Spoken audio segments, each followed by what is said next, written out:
اور پھر ارشاد فرمایا وَدَاعِيًا إِلَى اللَّهِ بِإِذْنِهِ، اور ہم نے آپ کو اللہ کی طرف دعوت دینے والا بنا کر بھیجا اسی کے حکم سے۔ تو نبی جب کوئی دعوت دیتا ہے وہ صرف اللہ کے حکم سے دیتا ہے، وہ اپنی طرف سے دعوت نہیں دیتا، کیونکہ وحی الہی نازل ہوتی ہے، کبھی تو فرشتے کے ذریعے آتی ہے جیسے جبریل امین لے کر آتے تھے، اس میں الفاظ اور معانی دونوں اللہ کی طرف سے مخصوص ہوتے تھے۔ نبی کریم اپنے پاس سے کوئی لفظ شامل نہیں کر سکتے تھے، جن الفاظ میں بیان کرنے کا حکم اسی میں، اسے کہتے ہیں قرآن۔ اور اگر مفہوم اللہ کی طرف سے ہوتا ہے اور نبی کریم صلی اللہ علیہ وسلم اپنے الفاظ میں اس کو ذکر کر سکتے ہیں، اسے کہتے ہیں حدیث۔ اس کا مطلب ہے قرآن بھی وحی الہی ہے اور حدیث بھی وحی الہی ہے، لیکن فرق یہ ہے کہ قرآن کو وحی جلی کہا جاتا ہے اور حدیث کو وحی خفی کہا جاتا ہے، لیکن نبی اللہ کے حکم سے ہی دعوت دیتا ہے۔ اب یہاں لفظ استعمال ہوا وَدَاعِيًا إِلَى اللَّهِ، اللہ کی طرف دعوت دینا، دعوت دینے والے۔ تو لازم بات ہے کہ اللہ کی طرف دعوت کا مطلب یہ تو نہیں ہے کہ اللہ تعالیٰ فزیکلی طور پہ کسی ایک جگہ پر ہے اور اس کی طرف کہ بھئی ادھر چلے جاؤ، اس کے پاس چلے جاؤ، یہ ہوتی فلاں کی دعوت۔ یہاں ایسا مراد نہیں، کیونکہ اللہ تبارک و تعالیٰ جسمانیت سے، جگہ سے، سمت سے پاک و صاف ہے۔ یہ یاد رکھیں کہ یہ جو ڈائریکشنز ہوتی ہیں، اوپر نیچے دائیں بائیں آگے پیچھے، یہ سب مخلوق ہیں۔ ایک ٹائم تھا یہ نہیں تھی، بعد میں پیدا ہوئیں، اللہ نے پیدا فرمائی۔ اسی طرح جتنے مقامات ہیں سب اللہ نے پیدا فرمائے، اور جس کو پیدا کیا جاتا ہے اس کے لیے پہلے نہ ہونا ضروری ہے، تبھی تو پیدا ہوگا۔ اس کا مطلب ایک وقت تھا کہ اللہ تعالیٰ تھا لیکن جگہ کوئی بھی نہیں تھی، اللہ تعالیٰ تھا لیکن ڈائریکشن کوئی بھی نہیں تھی۔ تو آپ جیسے بعض کہتے ہیں کہ بھی اللہ تعالیٰ اوپر ہے، تو یہ کہنا صحیح نہیں ہوتا، کیونکہ اللہ ڈائریکشن سے پاک و صاف ہے۔ اسی طرح یہ کہنا کہ اللہ عرش الہی پر ہے، اگرچہ قرآن کے ظاہری الفاظ نشاندہی کر رہے ہیں، لیکن اس میں تعویل کرنا واجب ہے کہ اللہ تعالیٰ کسی ایک جگہ نہیں ہوتا۔ جو ایک جگہ ہوگا وہ جسم ضرور ہوگا۔ جسم کی تعریف یہ ہے کہ وہ ایک جگہ میں سما جاتا ہے، اور جسم وہ ہوتا ہے جو لمبائی چوڑائی گہرائی میں تقسیم کو قبول کر لیتا ہے۔ اگر اللہ تعالیٰ کے لیے عرش پر استوا ظاہری اعتبار سے کہ وہ بیٹھا ہوا ہے مان لیا جائے تو جسم ماننا بھی لازم آئے گا، اور جب جسم مانیں گے تو اللہ کا قابل تقسیم ماننا بھی لازم آئے گا، اور پھر ہم میں اور اللہ میں کوئی فرق نہیں۔ اللہ نے واضح فرمایا لیسا کمثلہ شیء، اللہ کی مثل کوئی شے نہیں ہے۔ تو ہم جگہ میں ہوتے ہیں تو پھر اللہ کی مثل ہم نہیں ہیں، اللہ جگہ میں نہیں ہوگا۔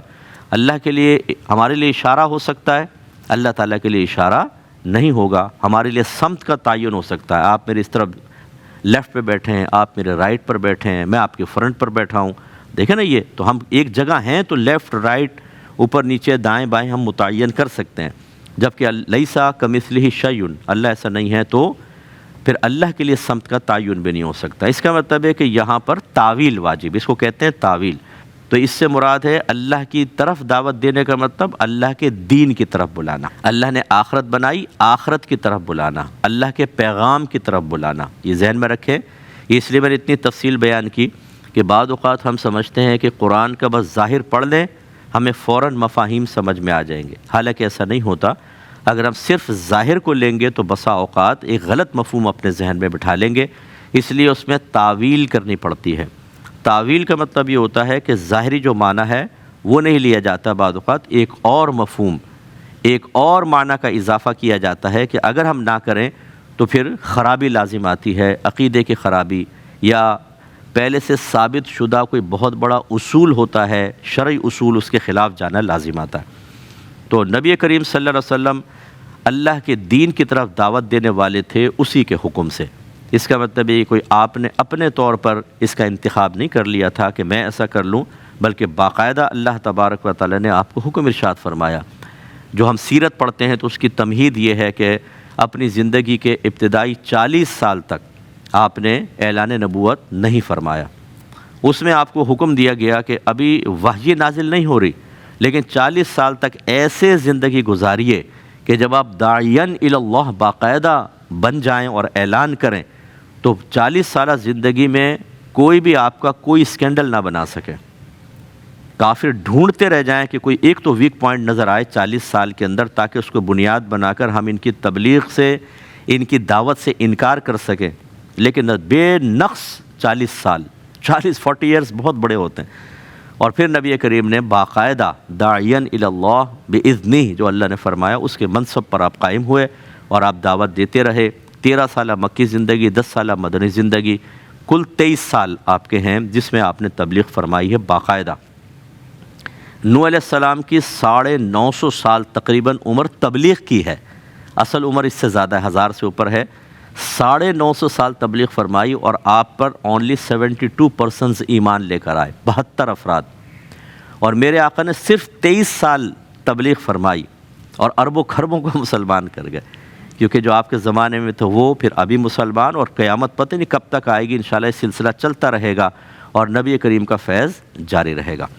اور اللہ نے فرمایا وَسِرَاجًا مُنِیرًا، روشن چراغ بنایا آپ کو۔ چراغ چونکہ روشنی کر دیتا ہے ہر طرف، اللہ نے خاص آپ کو فرمایا، اچھا یہ نہیں فرمایا شمسم منیرا، چمکتا ہوا سورج بنا دیا۔ چراغ کی روشنی تو کم ہوتی ہے، سورج تو عالم کو روشن کر دیتا ہے، تو پھر زیادہ مناسب تو یہ لگتا ہے کہ سورج کہا جاتا۔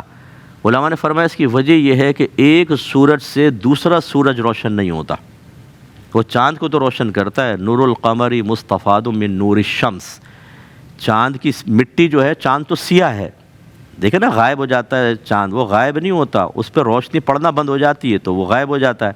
سورج کی روشنی جب پڑتی ہے اس کی مٹی پہ وہ چمک جاتا ہے، اور پھر لیکن وہ تو چاند کو چمکا رہا ہے، ایک سورج سے دوسرا سورج نہیں ہوتا، لیکن ایک چراغ سے دوسرا چراغ جلتا ہے، تیسرا چراغ جلتا ہے۔ تو یہ بہترین اللہ نے آپ کی شان بیان فرمائی کہ نبی کریم صلی اللہ علیہ وسلم نے 23 سالہ تبلیغ میں زبردست قسم کے صحابہ کرام کو تیار کیا، اور پھر ان چراغ سے آگے چراغ، تابعین آئے، پھر تبع تابعین آئے، اہل بیت اطہار صحابہ کرام نے اپنا حق ادا کیا تبلیغ کا، اور آج تک یہ سلسلہ جاری و ساری ہے۔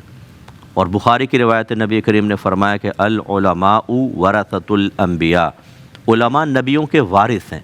اس کا مطلب ہے جب وہ سلسلہ ختم ہوا، صحابہ تشریف لے گئے، تابعین تبع تابعین، تو پھر علماء کا کردار ہے کہ وہ قیامت تک تبلیغ کرتے رہیں گے۔ لیکن میرے آقا صلی اللہ علیہ وسلم نے اپنے ہر امتی کو یہ منصب عطا فرمایا، ارشاد فرمایا بلغوا عنی ولو آیا، میری طرف سے پہنچا دو اگرچہ ایک ہی آیت کیوں نہ ہو۔ اس لیے ہر امتی پر تبلیغ واجب ہوتی ہے، جتنا ہمارے پاس علم ہے وہ ہمیں اپنی کم از کم فیملی تک پہنچانا ہوتا ہے، پھر اپنے اطراف میں، اپنے سراؤنڈنگ میں جتنے لوگ ہم سے وابستہ ہیں، دوست احباب ہیں، رشتہ دار ہیں، ان کو ہمیں تبلیغ کرنی ہوتی ہے، جبکہ ہمیں یقین ہو کہ یہ میری بات کو مان لے گا، تو یہاں تو واجب ہو جاتا ہے۔ اور اگر یقین نہیں ہے، تذبذب ہے، تو پھر تبلیغ کرنا مستحب ہوتا ہے، کریں گے ثواب ملے گا، نہیں کریں گے تو کوئی بات نہیں۔ یہ نبی کریم نے ہر ایک کو اس لیے مکلف بنایا، میں آپ کے گھر میں نہیں آ سکتا، جہاں آپ جاب کرتے ہیں میں وہاں تو نہیں پہنچ سکتا، کوئی بھی عالم ہر جگہ تو نہیں پہنچ سکتا۔ اگر تبلیغ دین یا یہ چراغ سے چراغ جلانا صرف علماء کا منصب ہوتا تو آپ دیکھیں تبلیغ کتنی محدود ہو جاتی۔ اس لیے ہر مسلمان کو لازم کیا کہ وہ تبلیغ کرے۔ اس لیے سرکار صلی اللہ علیہ وسلم نے پیرنٹس کو خاص طور پر گویا کہ مخاطب کیا ہے، یہ کہ ضمن میں آتا ہے کہ کلکم راعین وکلکم مسئول عن رعیتہ، تم میں سے ہر شخص نگہبان ہے، تم سے تمہارے ماتحت کے بارے میں کویسچن کیا جائے گا۔ فرمایا مرد سے اس کی بیوی بچوں کے بارے میں پوچھا جائے گا، عورت سے اس کے شوہر اس کے گھر کے بارے میں پوچھا جائے گا۔ تو یہ باپ پہ لازم ہوتا ہے، پیرنٹس پہ لازم ہوتا ہے کہ وہ اپنے بچوں کی تربیت کریں، انہیں دین سکھائیں۔ یا ایھا الذین آمنوا قوا انفسکم واہلکم نارا وقودھا الناس والحجارہ، اے ایمان والو اپنے آپ کو اور اپنے گھر والوں کو جہنم کی اس آگ سے بچاؤ جس کا ایندھن آدمی اور پتھر ہیں۔ یہ بھی دیکھیں، یہ بھی اشارہ ہے اس طرف کہ اپنے گھر والوں کو جہنم کی آگ سے بچانے کا مطلب ان کو علم دین سکھاؤ، نیکی کا حکم کرو اور برائی سے روکو۔ پھر آگے فرمایا وَبَشِّرِ الْمُؤْمِنِينَ بِأَنَّ لَهُم مِّنَ اللَّهِ فَضْلًا كَبِيرًا، اور اے حبیب آپ بشارت دیجئے مومنین کو اس بات کی کہ ان کے لیے اللہ تعالی کی طرف سے فضل کبیر ہے۔